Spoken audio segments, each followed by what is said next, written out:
네, 반갑습니다.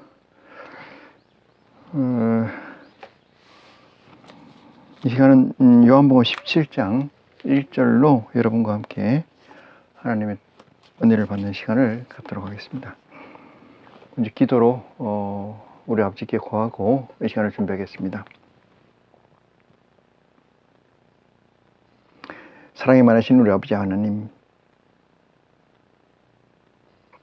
이 세상에 보화가 많고 이 세상에 가치가 많아서 이 세상에서 살만한 것이라고 우리 입으로 신한 적이 있습니다. 아버지 하나님, 그러나 예수 그리스도를 통해서 아버지 하나님을 만나고 그리스도의 복음으로 양식을 삼아 살 때 이 세상에서는 구할 것이 없고 이 세상에는 얻을 것이 없으며 이 세상의 가치는 정함이 없는 것으로 저희가 믿고 고백합니다.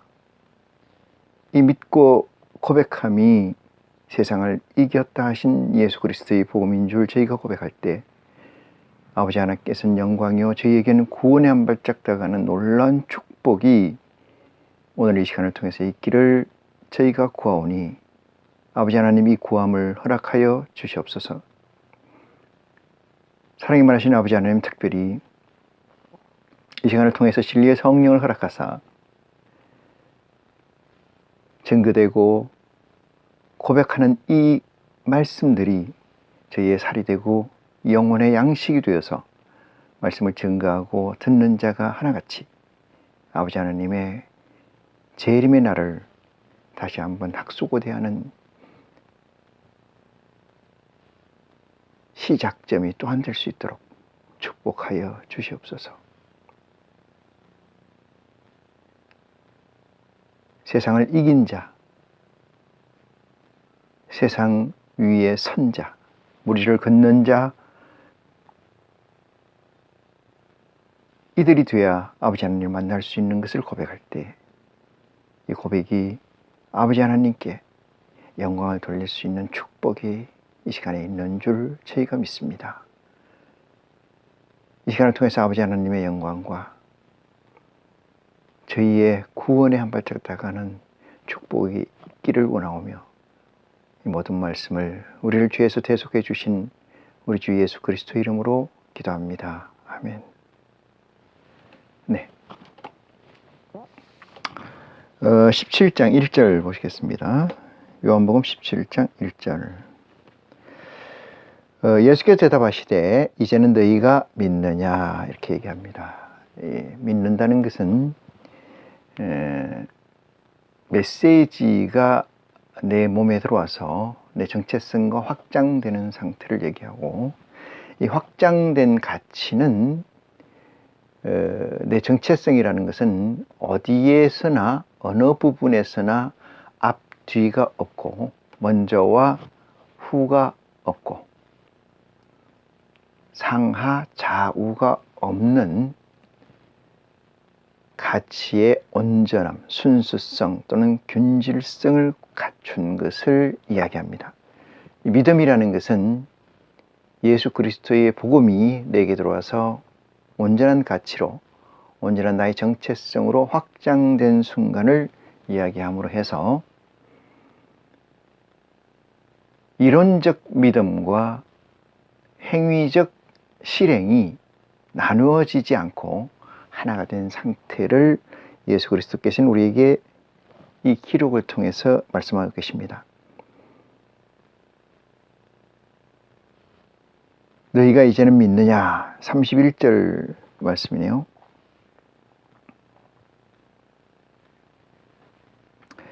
보라, 너희가 다 각각 제 곳으로 흩어지고 나를 혼자 둘 때가 오나니 벌써 왔도다. 그러나 내가 혼자 있는 것이 아니라 아버지께서 나와 함께 계시느니라. 이것을 너희에게 이름은 너희로 내 안에서 평안을 누리게 하려 함이라. 세상에서는 너희가 환난을 당하나 담대하라.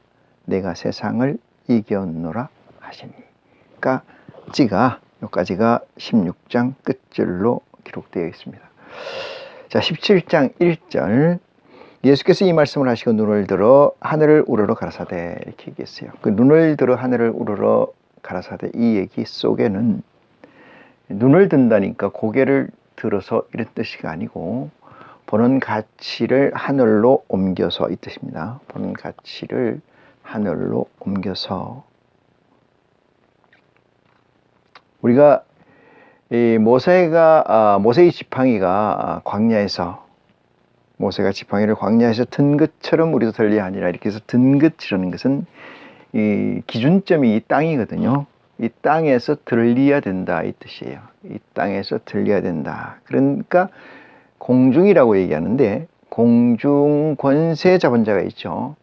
이 자는 우리가 들려야 되는 개념은 같게 쓰고 있으나 우리가 공중 권세 잡은 게 아니고 우리는 아버지 하나님께서 허락된 권세를 잡은 거고 공중 권세라는 것은 아버지 하나님의 권세를 사칭해서 가진 자들을 공중 권세라고 얘기합니다. 그래서 하늘을 우러러 가라사대, 이 우러러라는 것은 아버지를 바라보고 아버지의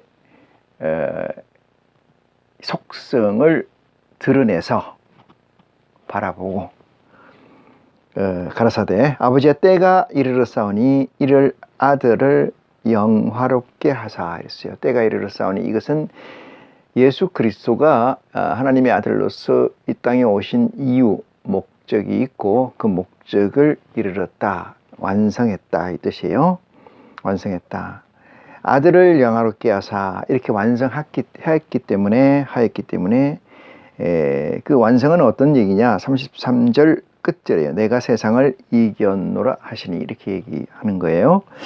그래서 이 말을 들어서 이르렀사오니 아들을 영화롭게 하사 아들로 아버지를 영화롭게 하게 하옵소서 그랬어요. 아들로 아버지를 영화롭게 하옵소서 이런 얘기는 예수 그리스도를 영화롭게 하는 것이 곧 아버지를 영화롭게 하는 것이다. 그래 아버지가 영화롭게 되는 것이 이 순서, 전체 순서의 프로세싱 한 스텝을 포워드 앞으로 나간 거다 이 얘기예요. 그래서 이 얘기는 같은 의미입니다만은 예수 그리스도의 미션이 하나님의 미션 톱니에 그대로 끼어 있고 그대로 속해 있다는 사실을 드는 거죠. 예수 그리스도가 작은 톱니로서 하나님의 수레적 톱니바퀴가 있다면은 그 일정 부분의 톱니가 이탈 없이 또는 유격도 없이 정한 대로 완성됐다. 그래서 예수 그리스도가 해야 될 사명은 마무리됐다. 그러나 아버지 하나님이 가지고 있는 이 수레적 이 바퀴는 아직 남아 있다 이런 얘기죠. 그래서 그 순간순간을 얘기하는 겁니다만은 예수 그리스도께서는 그 순간을 이겼기 때문에 그 세상을 이긴 것을 들어서 또한 아버지의 선행된 의지가 합당하다. 고로 이 합당함으로 나에게 영광, 나에게 축복을 주시고 나의 영화를 드러내 주시고 이것이 곧 아버지의 영광을 드러내게 하는 것이다. 이렇게 얘기를 하는 거죠. 자, 2절입니다. 아버지께서 아들에게 주신 모든 자에게 이랬어요. 아버지께서 아들에게 주신 자가 있는데 이 말씀은 예수 그리스도의 프론트를 보면은 앞을 보면은 12보좌가 있고 12보좌에 각 1만 2천씩 14만 4천이라는 것이 계시록을 통해서 적시되어 있죠. 그 프론트에 주신 모든 존재 이것들은 다 예수 그리스도께 하나님이 위임 주신 거다 이런 얘기예요. 그 위임 주신 존재 중에 어느 특정 부위를 가리키느냐 이것은 앞에 12프론트를 얘기해요. 12프론트를 얘기한다. 그래서 아버지께서 아들에게 주신 모든 자에게 영생을 주게 하시려고 그랬어요. 5장에도 요한복음 나와 있습니다만은 그리스도의 사역의 목적, 하나님의 우리 아버지 하나님께서 천지를 창조하신 목적은 피조물로 하여금 영원한 생명을 가지게 하는 거예요. 그것이 영생이라고 우리는 지칭을 하는데 너희가 성경에서 영생을 얻을 줄 알고 성경을 상고하거니와 이랬어요. 제가 언젠가는 말씀드렸습니다만 성경을 보시는 많은 분들이 예수를 그리스도라고 믿는 많은 분들이 하나님을 천지 창조주라고 믿는 많은 분들이 이 영생을 위해서 영생을 최종적 목적으로 가지고 있지 않다. 이 얘기를 제가 드린 바 있습니다만은 대단히 좀 민망한 이야기가 아닌가 이런 생각을 해요. 왜 민망하다는 것은 아버지 하나님을 앞에 뵙고 나서 앞에 놓고 볼 때 대단히 민망하다. 예수님도 그런 얘기가 몇 번 있었습니다만은 예수 그리스도를 우리에게 주신 목적성, 이 천지 창조의 아버지의 목적성이라고 하는 것인데 이것은 영생이다. 이렇게 말씀을 드릴 수가 있어요. 영은 영생에 이미 들어서 있는 거고 이미 창조돼 있죠. 그것이 하늘에서 이룬 것 같이라고 하는 선행된 의지에서 완성된 영체가 완성돼 있는 건데 그 완성돼 있는 것을 영생을 하기 위해서 하는 건 아니에요. 그럼 뭐가 영생이냐? 이 완성된 영체가 이 창조된 피조된 우리 육체에 온전히 거하는 것을 원하는 거 바라는 것을 목적한 것을 하나님 아버지께서는 뜻하고 있다. 그것을 영생이라고 우리는 지칭한다. 이런 말씀을 드리고 아버지께서 아들에게 주신 모든 자에게 영생을 주게 하시려고 그랬어요. 아버지께서 아들에게 주신 모든 자니까 하나도 빠짐없이 이 얘기죠. 딱 맞게 이런 얘기예요. 너희가 좁은 문으로 들어가라. 이런 건 좁은 문으로 들어가는 것은 구원이라는 것은 좁은 문에 있다. 이런 얘기예요. 좁은 문에 있다니까 문이 좁아서 들어가기 힘든다 이 얘기 아니고 정해진 숫자가 있다 이 뜻이에요. 확정된 숫자가 있다 이런 얘기죠. 이걸 들어서 구원에 관해서 얘기를 할 때 누구나 들어갈 수 있느냐? 구원에 천국에? 아니요. 정해진 숫자가 있어요. 그걸 예정론이라고 합니다. 또 누구나 믿으면 들어간다 이렇게 얘기해서 예정은 돼 있지만은 능력에 따라서 믿음에 따라서 들어가는 것이 있다. 이것이 장로교와 감리교의 대별적 사건이긴 한데 영생이라는 것은 천국에 간다는 것은 이미 확정돼 있다. 이 사실은 수효가 확정돼 있다 이 뜻이에요. 수효가 확정돼 있다. 그러므로 우리 육체가 확정된 건 아니에요. 우리 홍길동이라든지 성경에 나오는 베드로라든지 요한이라든지 뭐 이런 존재들이 확정돼 있는 건 아니다. 그런 생물학적 육체의 확정이 아니고 영의 확정이다. 이렇게 말씀드릴 수 있고 영은 이 확정된 가치는 불변입니다. 그 불변은 전지전능성을 가지고 계신 아버지의 속성이기도 하죠. 그래서 그것은 가변적이지 않습니다. 그래서 좁은 문으로 들어가라 이렇게 얘기를 하는 거죠. 자, 그래서 여기 보면은 아버지께서 내게 주신 모든 자에게 영생을 주게 하시려고 이랬어요. 그럼 아버지께서를 모든 자라고 이걸 좀 줄여서 보면은 12지파의 장으로 좀 줄여서 보면은 그들에게 무엇을 준다는 거예요? 이미 그들은 존재해 있는 거고 그들에게 영생을 주게 하시려고 이랬어요. 영생을 주게 하시려고. 뭐가 12영이 앞에 있고 그 영들에게 뭐를 준다는 거예요? 영생을 준다는 거예요. 그러면 영은 이미 영생의 속성을 가지고 있는지라 아버지 외에는 그 영을 멸할 수가 없으니 속성을 이미 아버지가 확정해 놓으셨다. 이게 만세 전에 확정해 놓은 거예요. 그걸 선행된 의지라고 하고 이 선행된 의지에게 다시 영생을 준다. 이건 말이 안 되잖아요. 그래서 이것은 생물학적 육체의 영생을 의미한다. 이런 얘기를 드릴 수가 있어요. 그럼 혹시 또 생물학적 육체의 영생을 주장하는 많은 사람들이 우리 선진들이 있어 왔습니다만은 생물학적 육체가 영원한 생명을 가지려면은 죽지 않는 생명을 가지려면은 지금 우리가 가지고 있는 이 육체로서는 도저히 영생이라는 가치를 구현하기 힘들어요. 이것은 현대 과학으로도 다 증명되고 있습니다. 그래서 영생이라는 것은 이 현재 가지고 있는 이 육체가 아니고 이 육체가 트랜스퍼돼서 변화체가 된 육체를 의미한다 이런 얘기예요. 그래서 이 육체가 변치 않는 가치로 재탄생하게 되는, 재창조하게 되는 이 육체의 영원한 생명을 영생이라고 한다. 그래서 하늘에 온전하신 아버지께서 선행된 가치로 창조되어 있는 12영은 새로운 육체를, 새로운 물질의 육체를 주시려고 그 새로운 육체의 물질과 하나가 돼서 온전한 영원성을, 아버지의 속성을 확보하려고, 여기는 아버지도 마찬가지의 개념으로 들어갔다 이렇게 이해하는 것이 옳습니다. 자, 주시게 하시려고 그랬어요. 자에게 영생을 주시게 하시려고 만민을 다스리는 권세를 아들에게 주셨음이로다 이랬어요.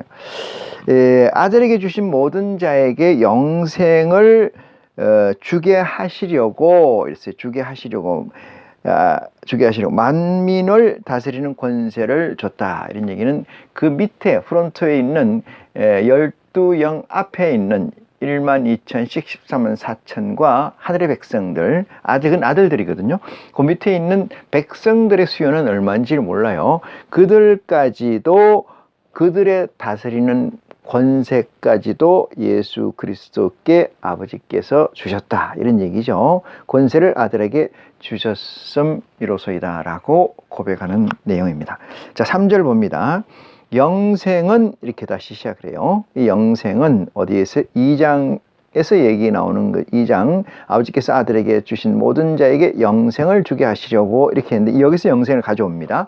영생은 곧 유일하신 참 하나님과 이랬어요. 유일이라는 것은 한 분밖에 없다는 거예요. 하나밖에 없다는 것을 유일이라고 얘기하죠. 유일무이하다, 유일무이하다, 두 개가 없다, 하나다. 유일하신 참 하나님과 그의 보내신 자 예수 그리스도를 아는 것이니이다 이렇게 했어요. 자, 이 말씀을 17장 3절 우리가 많이 보고 외우고 있는 구절이긴 합니다. 영생은 했으니까 영생이 어떤 것인가를 얘기를 하는 건데, 영생이라는 부분이 ASZ까지를 설명하는 건 아니에요. 성경의 어느 부분도 ASZ까지 하나의 존재를, 하나의 사건을, 사실을, 하나의 실제를 ASZ까지 설명하는 구절은 없어요. 그럼 어떻게 해석을 해야 되느냐? 다 부분을 설명합니다. 부분. 예를 들어서 서울이라는 것을 설명을 할 때 서울은 한강이 있습니다 이렇게 얘기하는 거죠. 서울은 한강이 있습니다. 자, 서울에는 롯데타워가 있습니다 이렇게 얘기하는 거죠. 서울에는 송파구가 있습니다, 강남구가 있습니다 이렇게 얘기하는 거죠. 서울에는 지하철이 10호선 라인까지 9호선 라인까지 있습니다 이렇게 얘기해요. 그러면 그런 것들을 취합했을 때, 그런 단편적인 것을 취합을 했을 때 서울이라는 온전성이 드러나는 거죠. 다시 말해서 영생은 이러니까, 영생은 지금부터 얘기하는 이 3절의 전체가 영생이냐 이 얘기 아니에요. 이건 단편이다 이런 얘기. 이것을 포트스트리라고 저는 얘기를 하는데, 스트리포트라는 것은 바뀌지 않는 가치의 피스죠.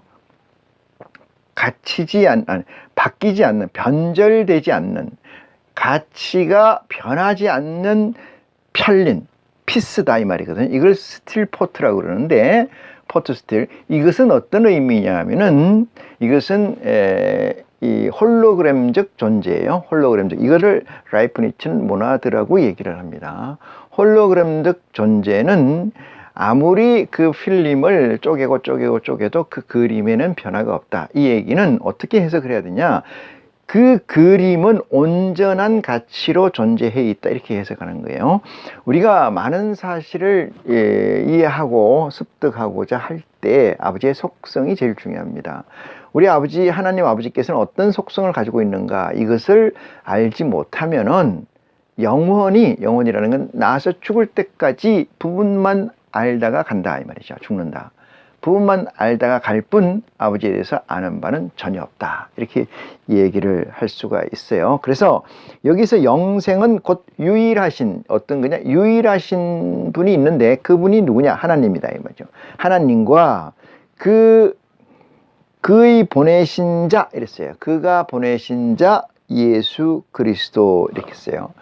예수 그리스도를 아는 것은 아버지를 아는 것이고 아버지를 알려고 하면 예수 그리스도를 알아야 된다. 이 말은 다 우리 가지고 있죠. 알고 있어요. 그런데 예수 그리스도를 그러면 어떻게 알아야 되냐? 이 문제에서는 예수 그리스도가 어떻게 나를 알아야 되느냐? 이 문제는 요한복음 1장 이하에 적혀져 있어요. 1장 이하에. 예수 그리스도는 말씀으로 계시는 거죠. 그 말씀으로 계셔요. 말씀이 예수 그리스도고 말씀이 하나님 아버지이시고 하나님 아버지가 말씀이시고 하나님 아버지가 예수님이시고 이렇게 얘기하면 또 뭐가 나와요? 삼위일체라는 얘기가 나오는데 삼위일체라는 얘기는 일체라는 교리는 대단히 잘못된 교리예요. 잘못된 교리. 이거는 좋게 표현하면 그렇고 나쁘게 표현하면 항상 무진장의 삿된 교리죠. 삿된 교리. 하나님 아버지가 예수님이고 예수님이 하나님 아버지고 성령이 예수님이고 성령이 하나님이고 이건 말이 안 되는 거예요. 속성이에요. 속성. 삼위일체라는 걸 잘못 적용하는 거다. 그래서 하나님이 하신 것은 다 그 속에 예수 그리스도가 있고 그 속에 성령이 있다라고 해석하는 거예요. 그럼 구약의 솔로몬이나 말라기나 다 한 것들이 하나님이 한 일이고 예수 그리스도가 한 일이고 성령이 한 일이다. 이렇게 해석하는 거예요. 그러면은 왜 예수 그리스도를 우리는 기다려야 돼요? 왜 중보자를 기다려야 됩니까? 그때도 있었는데. 그때도 있었다면은 왜 기다려야 되냐 이 문제가 생기고 그때 없었다면은 이것을 통시성과 공시성 이 소스리가 언어학에서 말한 건데 공시성이라는 것은 그 시대적 공간에서 시간과 공간을 공유하는 그 타임을 얘기하는 거고 통시라는 것은 시간과 공간이 옛날부터 전해 내려오는 걸 받아서 하는 얘기예요. 그럼 옛날부터 전해 내려오는 것을 통시성이라고 보는데 통시성이라는 얘기로 예수 그리스도가 존재하느냐 공시성으로 존재하느냐 이게 삼위일체를 인정한다는 사람들은 누구도 삼위일체에 대해 디테일하게 설명을 못해요. 설명을. 그러면은 삼위일체를 인정하는 사람들은 어떤 식으로 어떤 방향으로 인정하느냐 삼위일체라는 설명을 하냐 그거를 공시성적 가치로 인정한다. 예수 그리스도는 옛날에도 계셨고 모세 때도 예수 그리스도가 있었고 성령도 있었고 있었던 건 맞아요. 같이 있었다 이런 얘기죠. 그때 하나님과 같이 여호와와 같이 야훼와 같이 이랬죠. 그렇기 때문에 지금 설명하는 건 예수 그리스도의 복음을 설명하다가도 창세기를 설명하고 모세의 얘기를 설명하고 욥의 얘기를 설명한다. 솔로몬의 얘기를 설명한다. 그것이 그거고 이것이 이것이다. 이렇게 얘기하는 거예요. 그러면 통시성 개념이 없어지는 거예요. 예수 그리스도가 올 때, 하나님은 때라는 거 아까 얘기 드렸잖아요. 시작할 때가 있어 마칠 때가 있어요.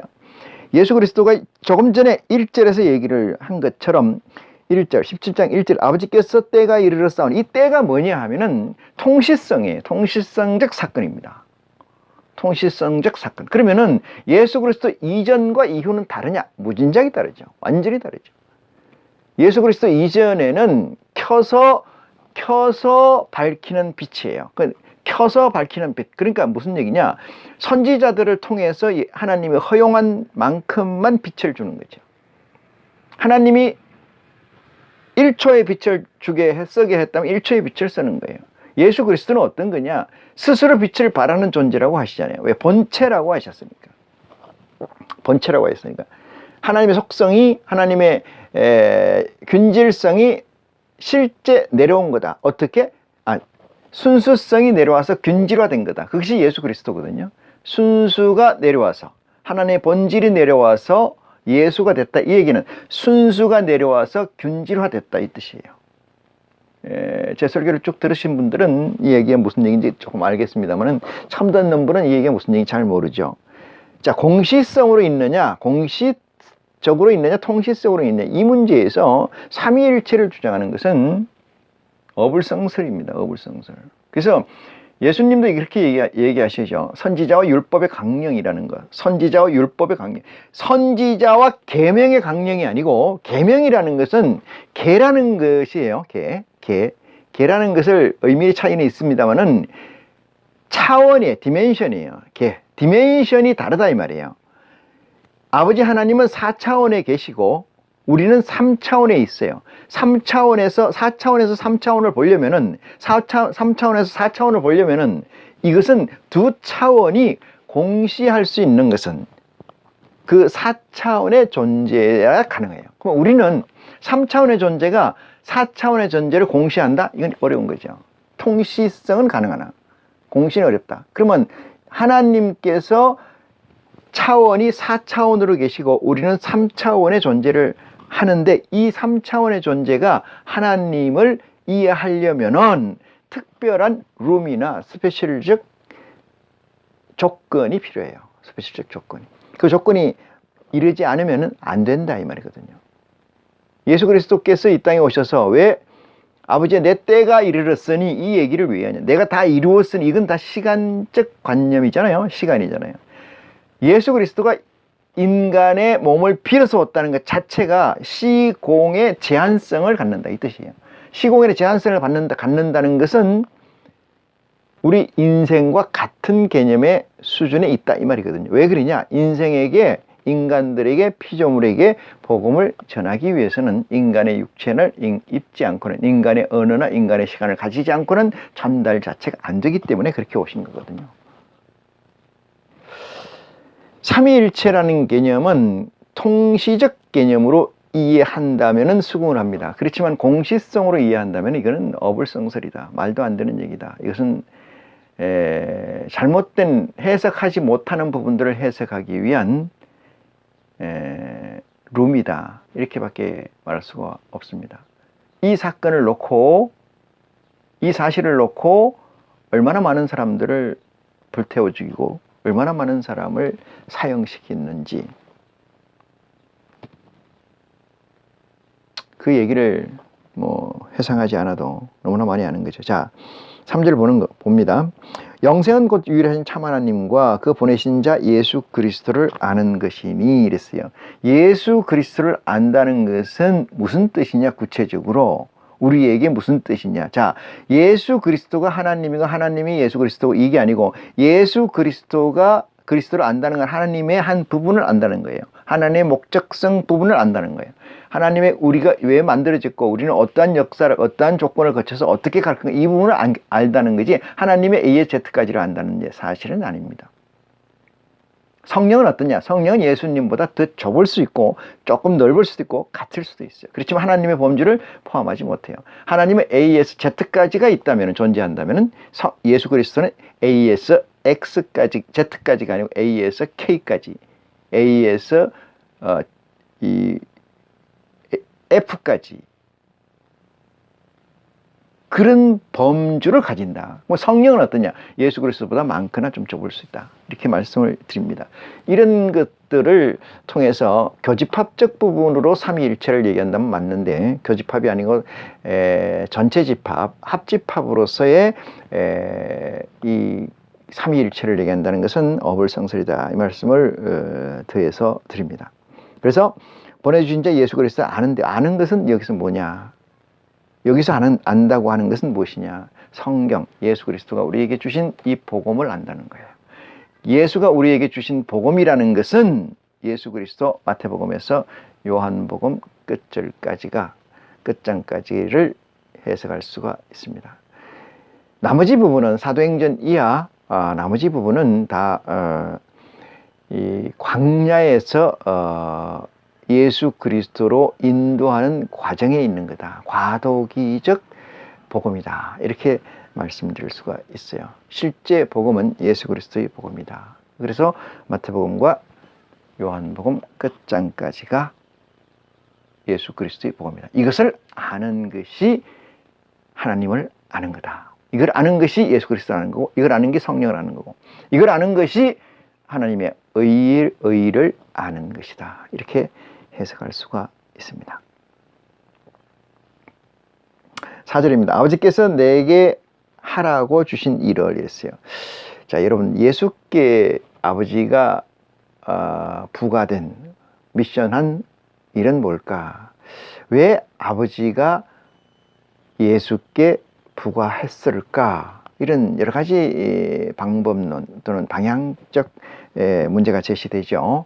아버지께서 내게 하라고 주신 일을 내가 이루어 이랬어요. 이것이 무엇이? 이것은 구체적으로 이 땅에 복음을 뿌리는 거예요. 이 땅에 복음을 뿌리고 그 나머지 종국은 십자가를 지시고 하늘에 오르시는 거죠. 요것까지가 시종입니다. 시말인데 요 부분을 아버지께서 주셨다. 근데 주셨으면은 아까 조금 전에 제가 이런 말씀 드렸어요. 하나님, 예수 그리스도는 하나님의 본체의 빛이다 이렇게 얘기했어요. 켜서 밝히는 빛이 아니고 본빛이다. 이 말은 뭐냐면은 A에서 Z까지를 완전히 시츄에이션 했다. 여기서 A에서 Z까지라는 건 예수 그리스도의 재림과 초림과 예수 그리스도의 승천까지를, 부활 승천까지를 시츄에이션화했다 이 얘기예요. 그것을 누가 주도한다? 누가 관장한다? 우리 아버지 하나님께서 관장한다. 그래서 켜서 밝히는 빛이 아니고 본체의 빛이다 이렇게 얘기해요. 본체. 만약에 예수 그리스도께서 이 땅에 오신 이 미션을 하나님이 이만큼 딱 떼서 네가 가져가서 이걸 해 이렇게 주신 거라면은 이렇게 얘기를 하지 않으실 거다. 이렇게 기록되어 있지 않을 것이다. 저는 그렇게 생각을 합니다. 그래서 하나님께서 직접 관장하신 거다. 우리가 볼 때는 예수 그리스도가 이 땅에 와서 고난을 겪고 다 복음을 뿌리고 하는 거지만은 그것은 실제는 하나님이 다 시츄에이션화한 거다. 예수 그리스도의 룸은 없다 이런 얘기죠. 이 그리스도의 룸이 이 땅에서 있을 수가 없는 부분이 생물학적 예수의 육체에 하나님의 온전한 가치, 순전성과 균질화되어 있는 그 존재가 들어가서 합일화돼서 그 입을 통해 생물학적 육체를 통해서 말을 한다는 것 자체가 놀라운 사건입니다. 놀라운 사건. 무당들이 신을 입어서 얘기하는 것도 대단히 놀라운 일이긴 하나 이것은 순전성과 균질성 100%의 존재가 이렇게 된다는 것은 놀라운 거다. 그래서 이것이 지속되어서 시간적 가치를 지속해서 합일화될 수가 없다. 이 말씀을 드릴 수가 있어요. 자, 아버지께서 내게 하라고 주신 일을 내가 이루어 아버지를 이 세상에서 영화롭게 하였사오니 했어요. 아버지 영화롭다는 것은 아버지의 선행된 의지를 스텝 바이 스텝으로 이루었다 이 뜻이죠. 그것이 영화롭다는 거예요. 그러니까 변화가 없다. 시작과 끝이 같다 이런 얘기죠. 시작점에서 일어나는 부분이 빈틈없이 진행되고 있다. 그것이 영화죠. 그것이 영화. 우리 이 세상에서는 그런 얘기를 하지 않습니다만은 열매를 얻기까지는 그러니까 목적한 가치를 손에 쥐기까지는 이런 얘기를 하지 않죠. 잘 하지 않습니다.